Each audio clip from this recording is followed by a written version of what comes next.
go now as we get set for a big two-point conversion.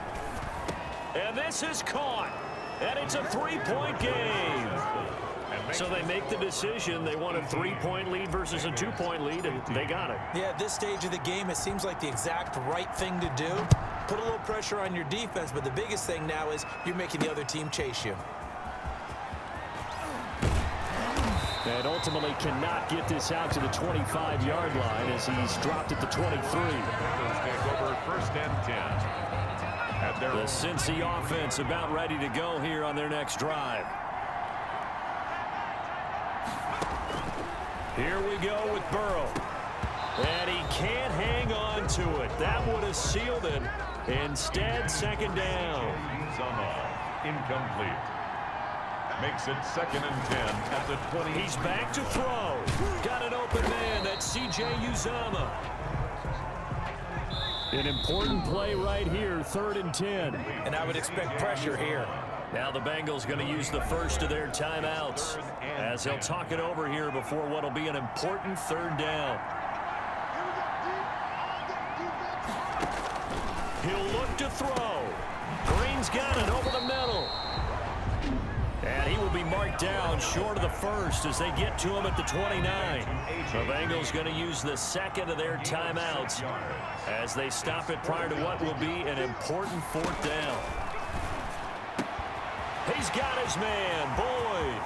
The 30, the 20, and all the way in for a Cincinnati score. Tyler Boyd, his 4th touchdown on the year. And the Bengals are going to jump back in front. So minutes after giving up the lead in the 4th quarter, they say not so fast. Big play, and they grab that lead right back. Talk about a seesaw game. Up, down, up, down. Did you have a seesaw? Did you play that when you were a kid? Oh, yeah. Out on the playground, absolutely. You had to make sure that you matched weight there on the other side, right? Otherwise, you could be up in the air a long time. By the way, we're not done in this one. I think we're set up for an exciting finish. 1st and 10. At their own 20. The Browns drive about to get started. They're down here in a one-score game. At the time, it's a factor, but it's not a huge factor right now, is it? He's got a man, complete.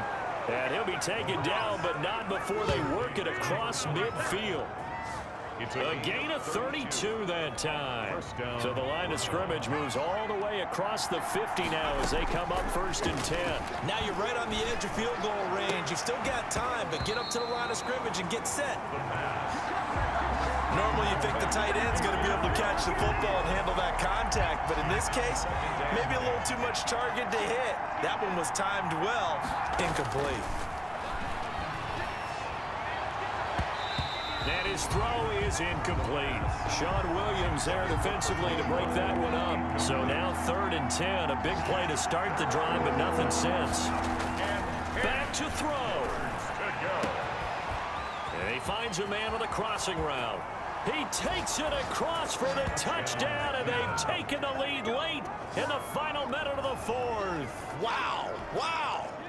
Wow. I know it's a never-say-never situation, but to me, that looks like that's the one that's going to finish them off. The score that puts them in front here late, but not. You got to rally your kick team, don't you, and say the last thing we need is a big return. And what happens is guys get overeager, get out of their lane because they're so excited they want to make the last tackle. You mess up, could come back at you a long way. Now he's back out there to boom this one away, maybe with some frustration after the PAT miss. Fields it in the middle of the end zone. And with time a factor here late, he'll just take a knee, and they'll start things out at the 25. The Bengals drive about to get going. They only need a field goal. Obviously, the clock a huge factor. They'll be watching that. What do they need to do here, Charles? Your sequence of plays has to get you out of bounds. Completions, get out of bounds, gain some yardage. Then when the clock hits 7 seconds or left, now you've got a decision. Are you in field goal range, or is it Hail Mary time? Because from 7 seconds down, you don't want to take a shot that you're going to have another play. We'll see how they handle it. Now it's Burrow. He'll drop this one down to Mixon. And he's got the first down here and then some, but a penalty flag down. This could very well be coming back. Of course, they had the option, and they choose to not take the penalty. They like the results of the play that they just ran, and they elect to let them stand. The drive starting with a first down, 11 yards on that pickup. And this kick is not gonna get there. It's short and no good. And a timeout comes in. The whistles blow with 3 seconds remaining. For the Browns, good starting field position as they have it 1st and 10. Just shy of midfield at the 49. A run for Nick Chubb. And now this is going to be a safety. Oh, my goodness, in the final minute, down 2, and now we're looking at overtime. It's a little teaching moment here. Overtime rules. Remind us how this goes, partner. Okay, so in the past, we had sudden death. First team to score wins, but no longer. Now, if the team receives the ball, scores a touchdown, they win the game. If they kick a field goal, though, or don't score, the other team gets a possession.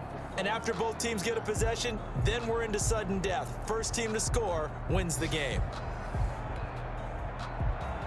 So a tie ball game here as the kick's away. This is JoJo Natson.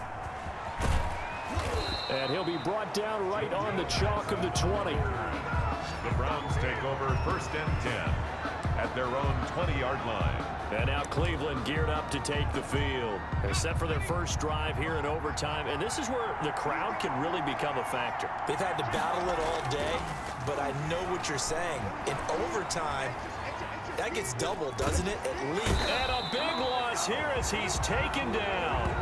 Markel Lee able to get in there and run him down for what's going to be a loss of 15 yards all told. 2nd down.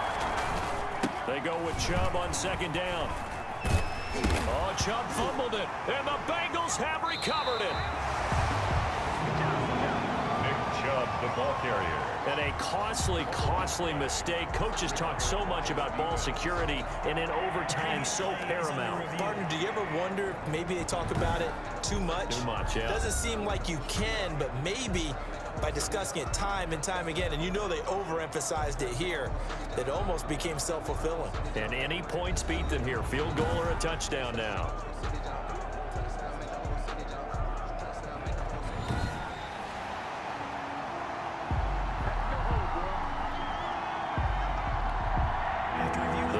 Drive about to get started. Their defense did its job, got the stop. All they need is 3, and this is over.